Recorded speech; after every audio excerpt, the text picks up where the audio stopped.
Welcome to another exciting edition of GrowthMasters.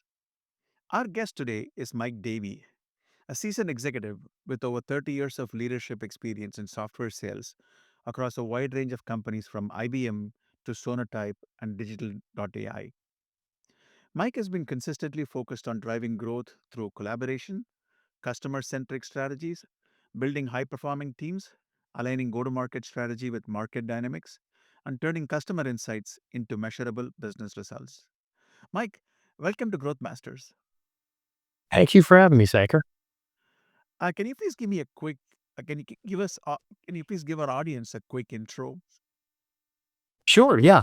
So for the past 20 plus years, I've been in the market of helping developers and developer teams be more effective and efficient at what they do. Mhm. Starting back from IBM, where we sold into the global 2000 organizations, I helped support and provide all of the software development tools associated with building applications, everything from planning and requirements all the way out to production, Mhm. and literally everything in between. We had hundreds of products at IBM.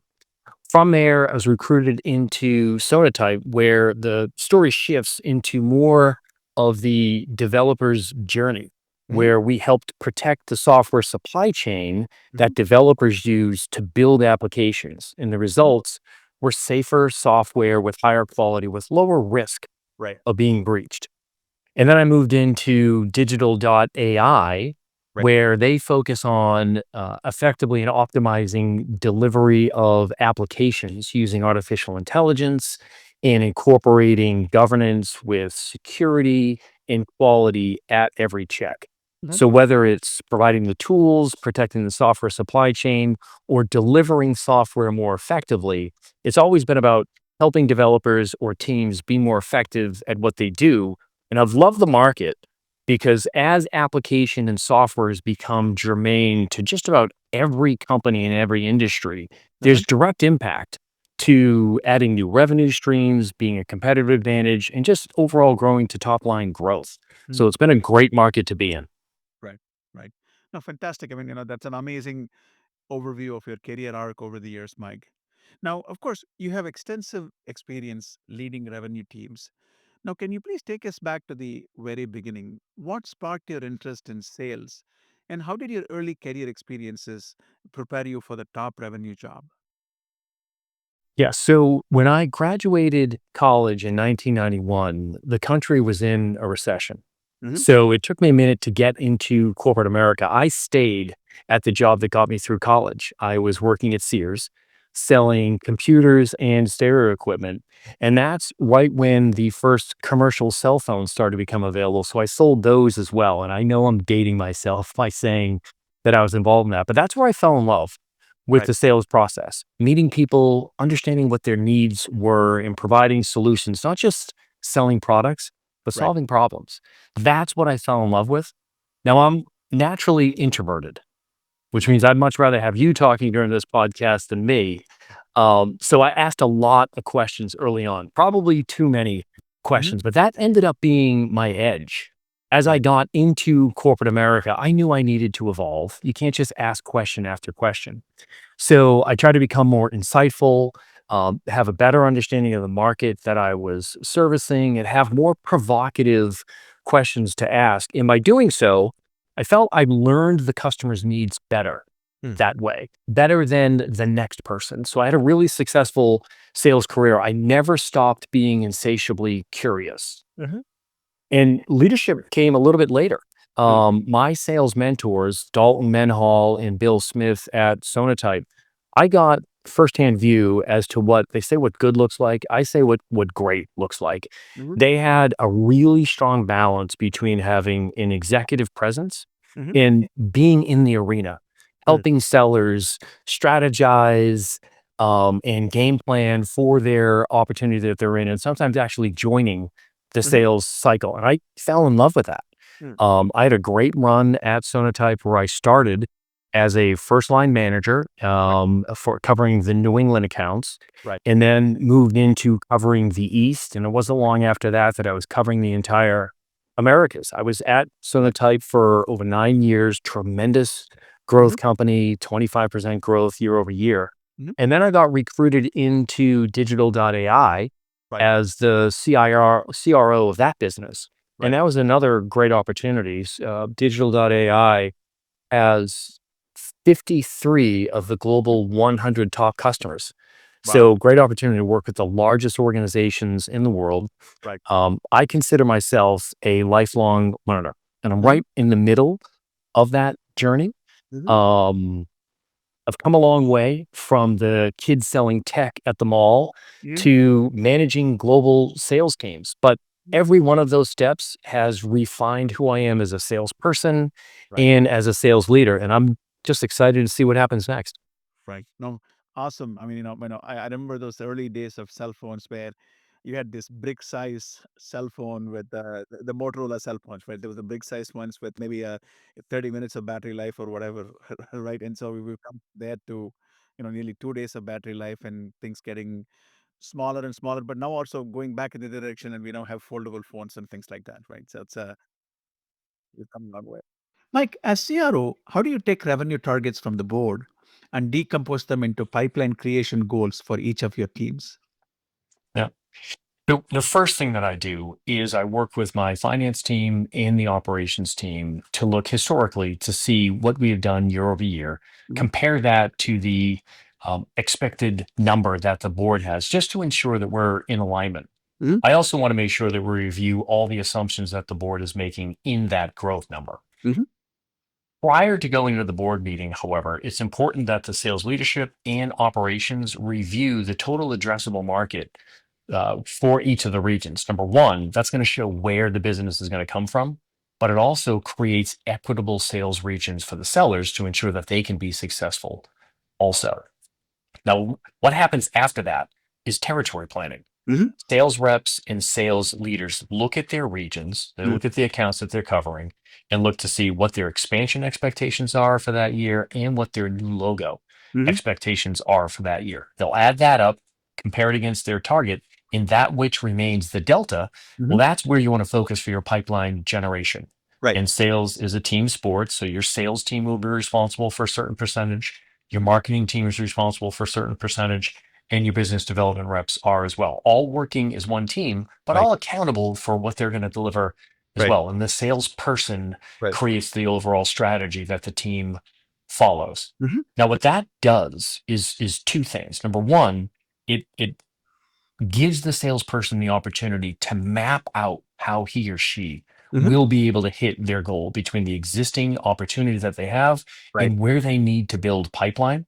The second thing that it does is it starts to allow the seller to believe that he or she can be successful. And Right. that's one of the more important things that we have to do as sales leaders is have our sales reps and sales teams and executive teams believe in the overall mission. And by Right. going through that process, they start to see their ability to be successful.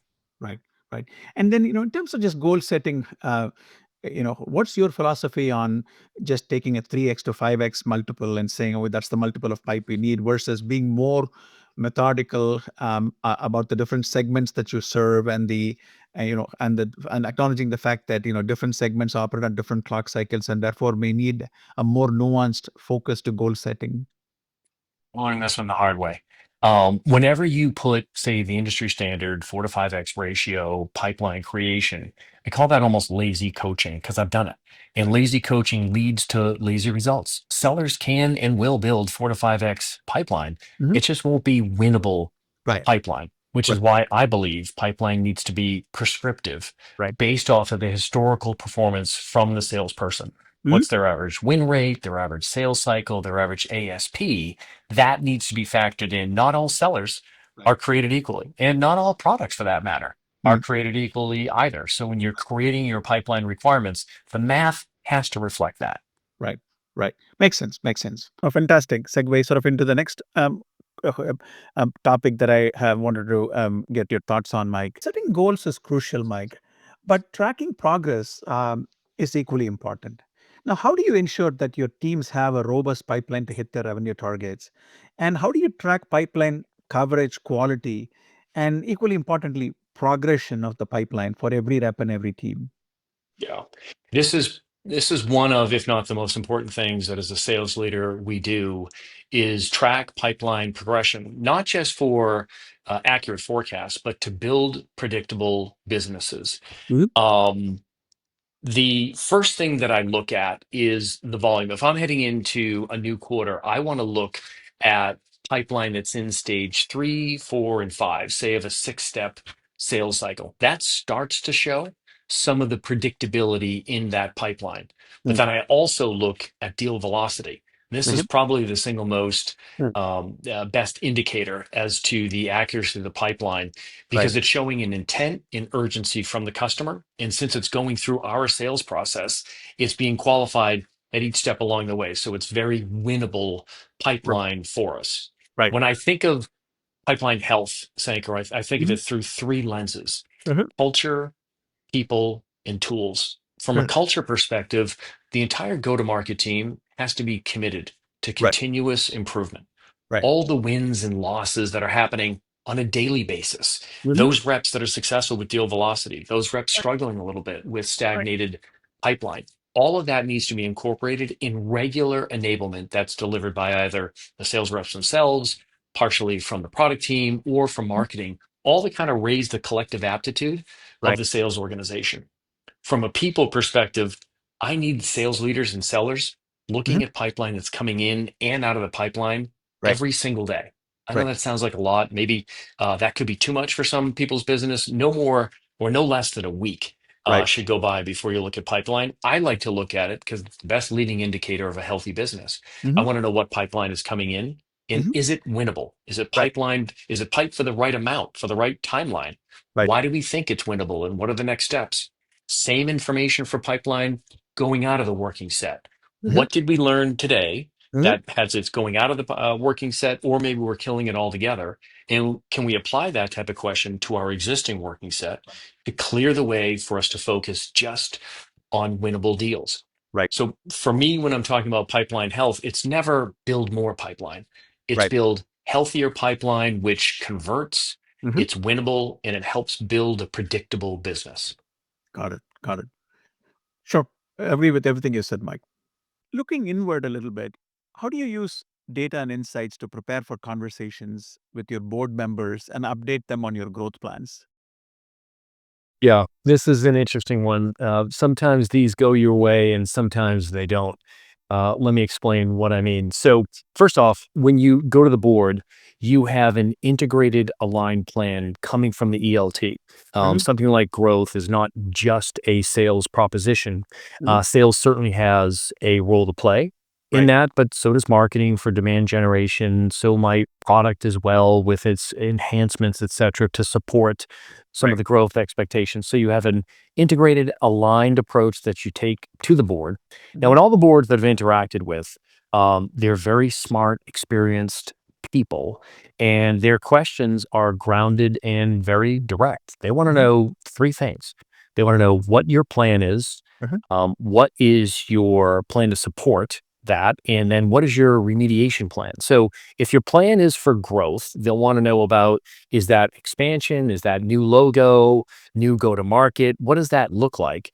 How do you plan to support it? Is it additional resources, right, people? How are you right. going to focus the team to support the plan? And Mhm, for a remediation perspective, it's all about metrics. What right, are you tracking to provide early indicators that you're either on track or right, need to pivot on that plan? right. In the end, they also take into account what your track record has been in Mm, front of the board. right. If you're accurate in your forecasts, if you've ever talked about either marketing headwinds or tailwinds, and that come to fruition.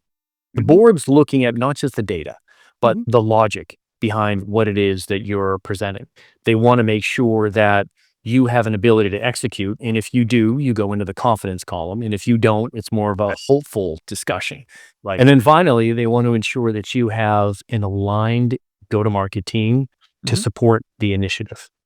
got it, got it, got it. No, fantastic. I think you covered pretty much a lot of the facets that go into having conversations with the board on not just um, coming up with high quality plans, but also on providing execution updates and course correction updates as time progresses, if you will. Right? Now, um, looking at your conversations with your peers, Mike, and how did you prepare for and handle conversations with your CMO, your CFO, and potentially even product teams, and drive alignment between all of them to help you as a CRO drive the sort of revenue growth that your board was looking to you to deliver? Yeah, when I look at the past 20 plus years, I've been very fortunate to engage with a really fantastic, very strong ELT organizations and all the members of the ELT. When I think about some of the more um, relationships that I've leaned upon, the CFO comes to mind. The Mhm. CFO is a wonderful Mhm. resource to work with, Right. to use as a sounding board, to engage with, to ensure the accuracy of your forecast. Right. CFOs sit in on deal reviews, they sit on forecast calls, and they have fantastic input to make sure that you're providing accurate information from a forecast perspective. Some CFOs are proactive in their approach to help you, others wait to be asked. And if you're in the scenario where your CFO is more of a wait to be asked, Mm. go ahead and knock on their door and engage with them. I promise you, you won't be disappointed with the input that Right. they have. Right. From a CEO standpoint, I've always had great relationships there as well. Regular touch points to ensure we review the forecast, the Mhm. pipeline, the activities that we're going through to generate more pipeline, and Right. ensure that we're in alignment with his or her overall strategy. But I can tell you, Sanker, the most um, prominent ELT meetings and discussions that I've been over the years are ones that welcome friction, Mhm. that provide a safe environment for you to lean in, hold other members Right. of the ELT accountable for commitments made or direction they're looking to go, Right. not to cause conflict just for the sake of conflict, Right. but for the betterment of the organization. If Mhm. you find yourself in ELT meetings where it's a yes fest, I Mhm. 100% agree. We're completely in alignment. I Right. would suggest that you're leaving some of the value of that collective ELT on the Right. table. Mhm. And it's better to have an open dialogue where there is some friction amongst the different groups. Let's face it, a lot of them are type A personalities. And if there's Right. not that level of conflict, you may be mailing in some of the aspects of these ELT meetings, which Mhm. are vital to get right. I Right. constantly say steel sharpens steel.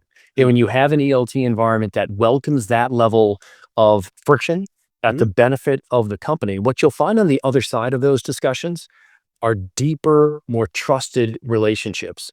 There's Right. a great book I recommend called The Five Dysfunctions of a Team. The name sounds a little aggressive, but Yes. what it pushes Right. is the trust factor Right. and being vulnerable, being willing to say that you don't know, but also holding key members of the ELT accountable. The ELT is our number one team Right. that we report into, and having the freedom and the safety to hold others to account and Right. then move on, all for the betterment of the company, not focusing on egos. Mhm. That's where I've seen the ELT work at its best. No, amazing insight, Mike. Now, every career has its defining moments. Can you share a challenge that you faced as a leader, one that really tested you, and how it helped shape your approach or perspective going forward? So many hurdles. One that comes to mind that was pivotal for me is early on in my sales leadership career at Sonatype, we were acquired by private equity. And I admittedly didn't have a lot of experience with private equity, didn't know what to expect. Right. And it was a tough initial time where Mm. the first couple of months I saw tremendous churn from the Right. sales organization. Sales leadership started leaving as well. I didn't know who was running the company. It felt like the company was at a bit of a standstill. It was Mm. very tumultuous. Right. And I was kind of faced with two different choices. One, I could follow the sales leadership that went to other organizations. Right. But what PE was telling me was that they have a proven methodology, a playbook, a Mhm. recipe, if you will. Follow it, and it helps organizations from a sales perspective and sales leadership become more effective and efficient. Mhm. Now, I was new into sales leadership, and that was exactly what I needed to hear. I didn't have all the years' experience leading. Right. So, if there was a playbook that I could follow to accelerate my leadership, Mhm. that seemed like the step that I wanted to go in. So I didn't follow the herd. I Right. stayed with private equity. And I'm Mhm. really glad that I did. It was a pivotal moment in my career where Right. I learned about resilience.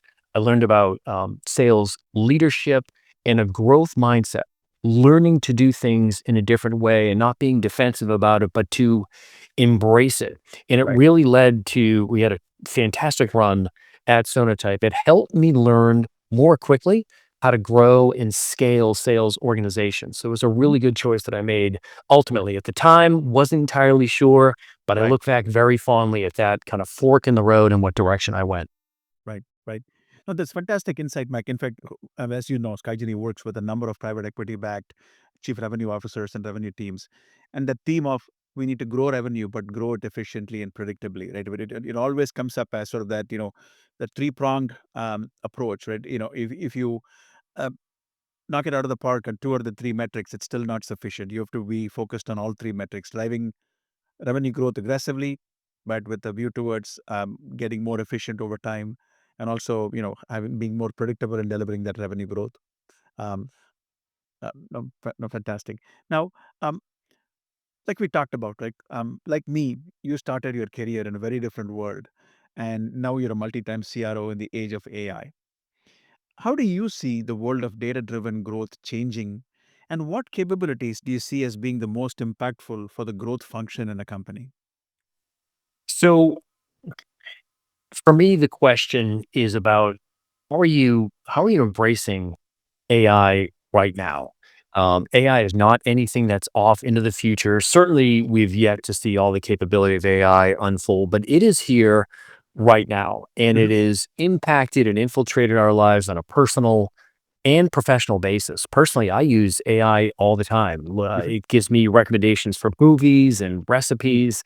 From a professional perspective, as you mentioned, we've been around, right? Hmm. I've Hmm. seen the creation, if you will, of email and Right. of the internet and how that changed how we operate. Fast forward to cloud computing and how that reshaped IT. I think artificial intelligence is as transformational, if not more transformational than all of those. It's Right. because it has so comprehensively Right. impacts personal and professional aspects Right. of our lives. Right. What AI can't do Mm. is build human relationships, which is the heartbeat of sales. Mhm. Now, what I like to talk about what AI can do is more the generative AI aspect. There are tools out there that can help from a sales perspective, that can help with business development, represent all kinds of capabilities. I think those are great. But there's generative AI, kind of the foundational basics that salespeople can use right now to make us so much more efficient. Mm. Research, for Right. instance, within a couple of keystrokes, you can understand a company, the industry that they're in, the challenges that they have within that industry. Mhm. You can ask artificial intelligence, how would you position our solution against or in that market and continually iterate on that? But like I mentioned before, what it can't do is build relationships. Right. It can't meet for coffee. It can't meet a Mhm. customer and look them in the eye and try to understand what challenges or issues they have Right. with moving forward. Right. Um, but what it can do is provide insight and timing for Right. us to focus Right. on what's really important, building those relationships in solving real business problems. Right. I want to embrace AI as much as possible and combine it with the human element of building relationships Right. and work together with AI and really embrace it. Right. No, fantastic. I mean, it's been an amazing conversation, Mike. I'm sure our audience will appreciate it as much as I did. Thank you very much for your time. And taking time off your out of your busy schedule to spend a few minutes with me and with our audience. Um, a fantastic conversation. Really enjoyed the time with you. Yeah, it was really fun. Thanks, Sankar. Perfect.